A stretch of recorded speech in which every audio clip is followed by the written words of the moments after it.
Am I the a-hole for not being the nicest about my not father having cancer? Plus updates. Original post. I'm Sophie, 22 female, and I have two older half-brothers, 25 and 27. The man who had been raising me as my father, 54 male, found out I was not his biological child, my two older brothers are, when I was 7, and promptly abandoned me and divorced my mom. He was very involved up until this point and was actually in the middle of coaching my soccer team when it happened. He abandoned that too, and the assistant coach had to take over. Anyways, he ended up paying child support to my mom for me, probably because he was the breadwinner. And him leaving my mom left us two in pretty dire financial circumstances. I was also yanked out of the private school my brothers and I attended. He remarried a few years later to a woman with a daughter a year younger than me and promptly did everything with her that he used to do with me. Hurrah for them!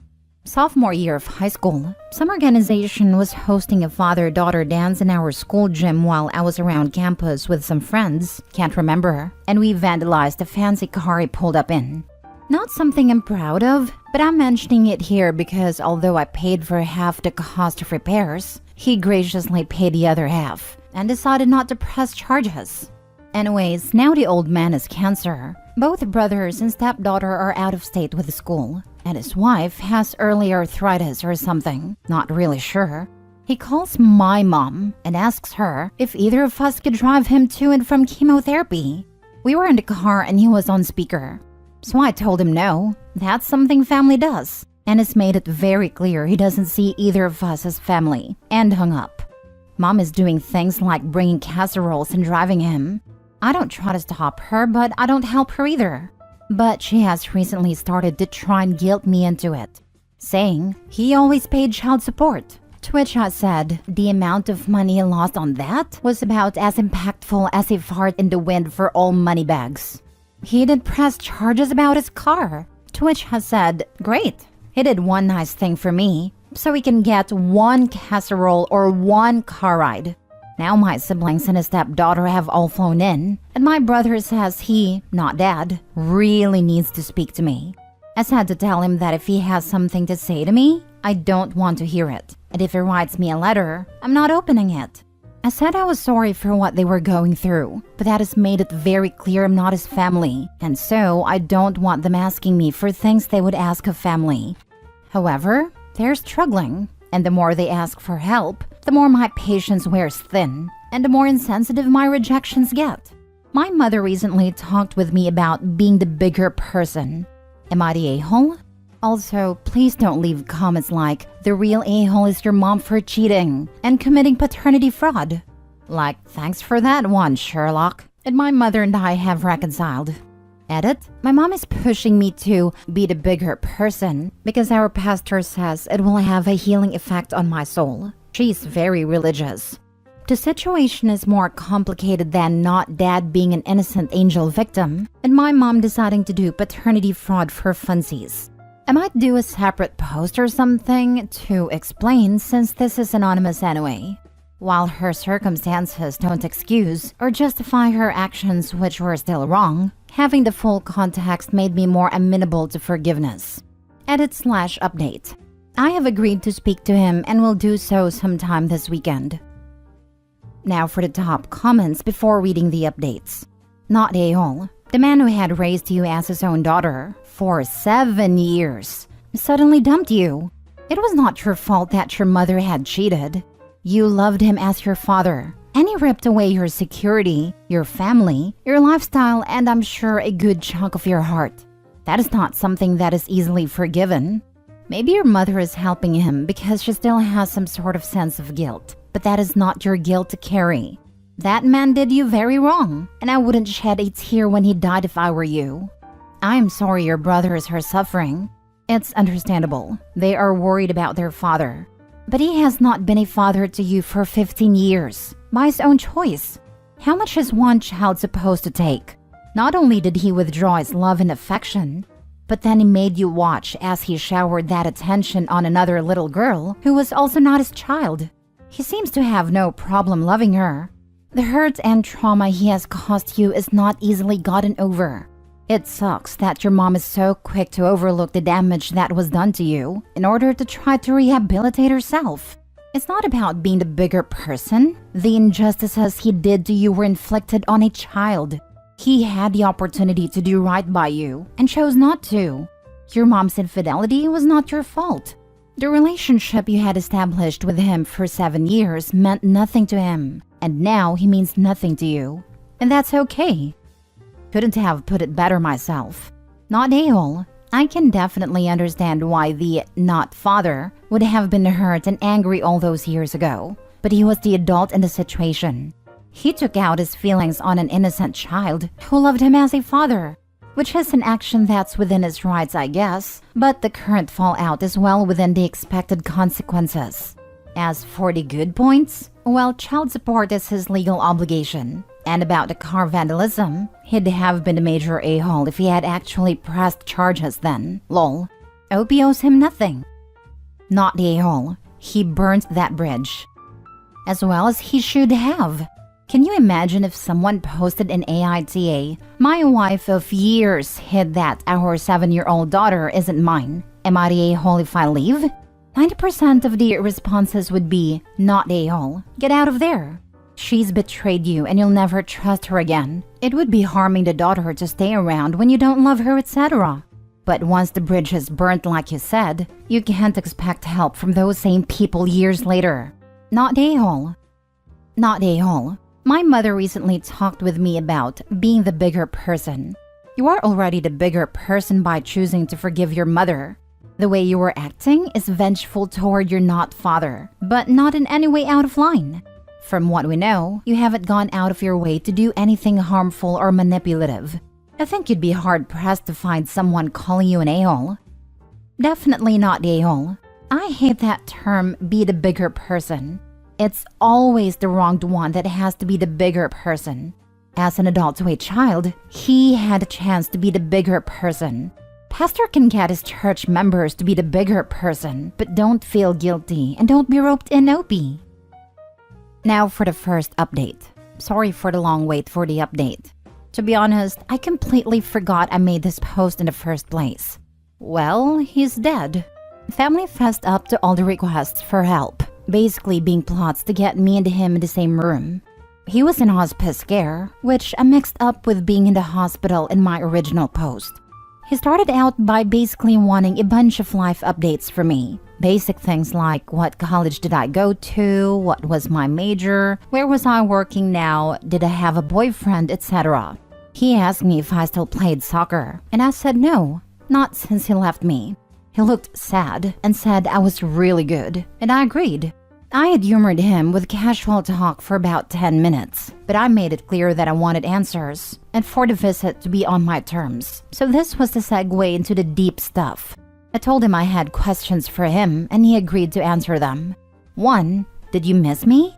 He looked kind of offended by that, which I thought was very audacious, and said, "Of course I did." And I snapped back, "Could have freaking fooled me." And there was this awkward moment of silence, but I decided to keep going.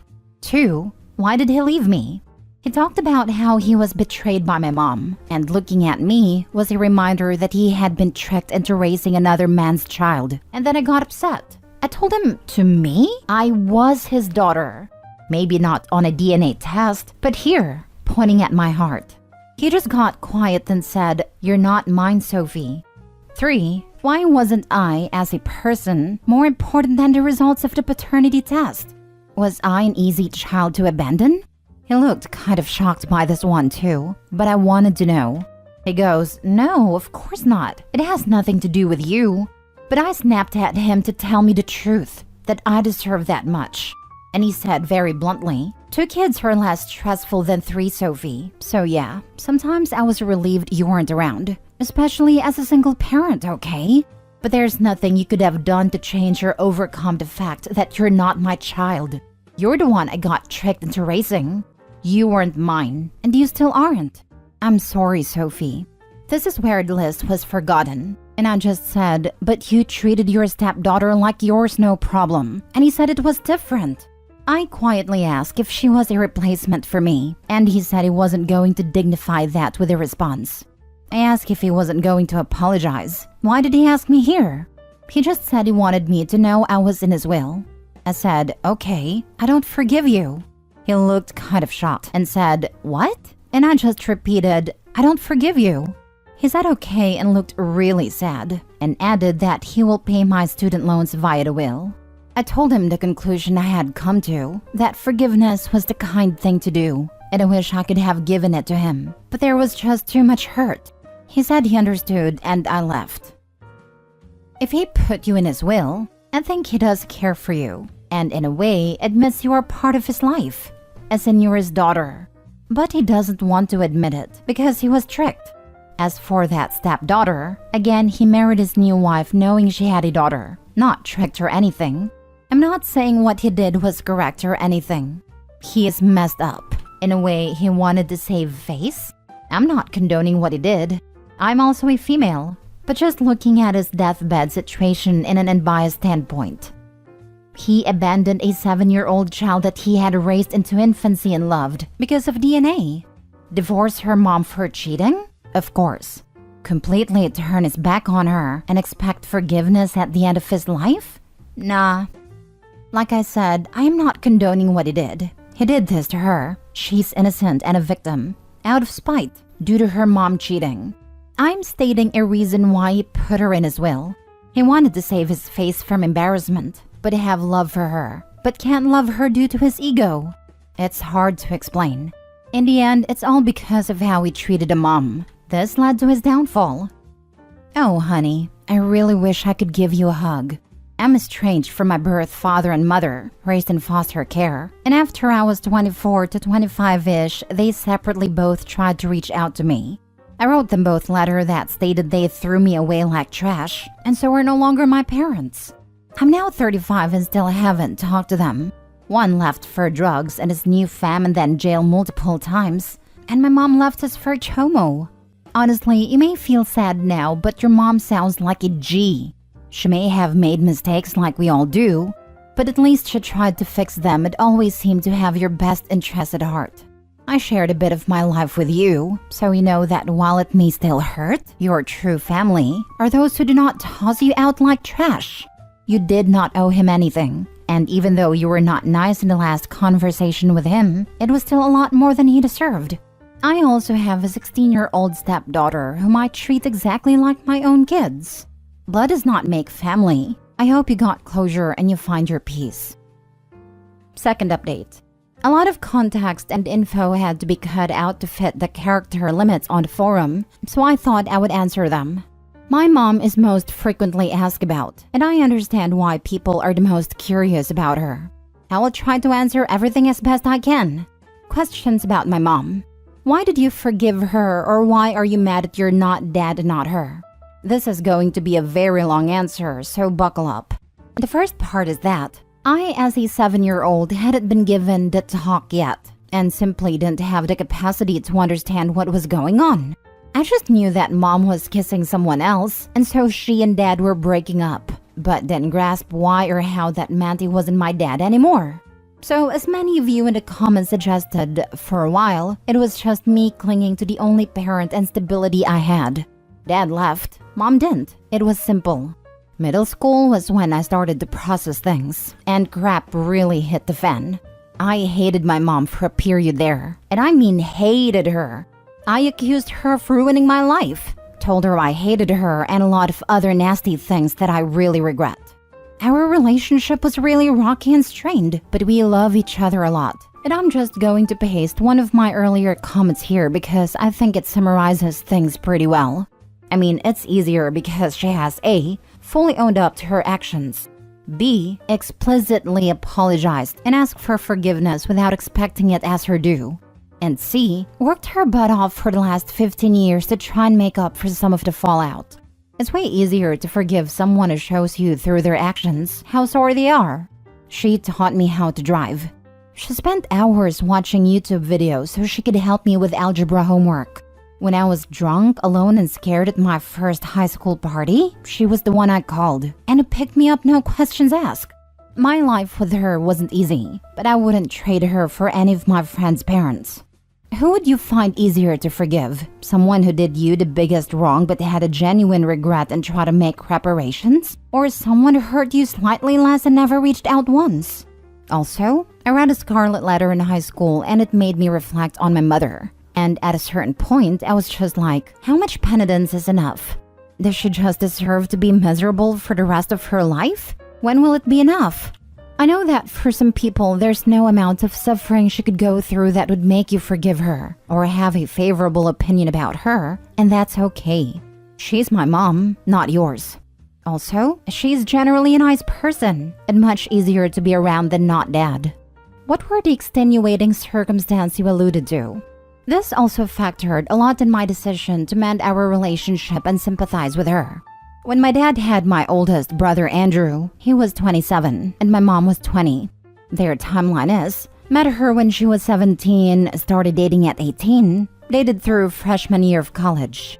He pressured her to drop out of school the whole way through, and she finally drops and marries him halfway through sophomore year at age 20.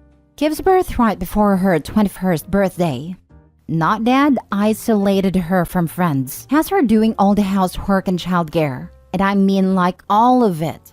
When I said he was involved as a dad, I should have clarified in the fun stuff. As a kid, you can't really tell the difference between a fun parent and a good parent. She has also confessed she suffered from PPD and never totally lost the weight from her pregnancies, which not dad liked to joke about publicly and berate her for privately. Yes, he paid for everything, but that was about it. And yes, I understand. Explanation but not excuse. But the portrait some of you are painting is, she was a greedy, freeloading hoe who deceived her perfect, loving provider husband and committed paternity fraud because she was evil and it was fun. The truth is that she was miserable and tried to remedy that by being with my bio father, which I understand is still not okay, and then was terrified to leave or even fess up. Because he had all the money and she wanted a good life for me, even if she had to lie to get me there. She says she was on the verge of confessing and called her mother, my grandma, to ask if she and I could potentially stay with her, and grandma was drunk when she picked up the phone. Grandma herself and her relationship with my mother is a whole different can of worms. Grandma was a violent alcoholic who lost and regained custody of my mom a lot, which led to her being assaulted by her foster father from ages 12 to 13, and there was a lot of resentment and hurt between them.